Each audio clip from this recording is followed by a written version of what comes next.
So I have 10 signs and symptoms of Parkinson's for you guys. I have worked with a lot of patients who have Parkinson's disease. So the first one is super common. It's tremors. Everybody notices the hand movement. The second one is slowness in movement. So with people who have Parkinson's, literally everything they do will be slower. So their walking will be slower. Their talking will become slower.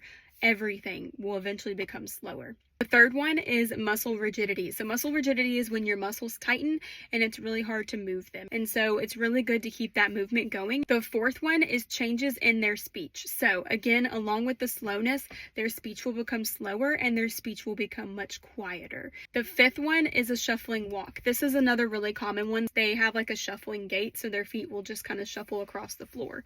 This is something that you need to be careful of because it can cause falls. The sixth one is handwriting changes. So this is another one that I see a lot. What happens is their handwriting gets smaller, becomes harder for them to hold a pen, a pencil, whatever. The next one is difficulty swallowing. This is one that you also really need to keep an eye out for because it can become pretty dangerous. If they do have this, definitely consult your doctor to try to see a speech therapist. Sleep problems. I had a patient that I had for a long time. Like sleep apnea was terrible for him. He could hardly ever get sleep. The next one is facial expression changes. So they almost have like kind of like a masked face all the time because it's just difficult for them to make those expressions.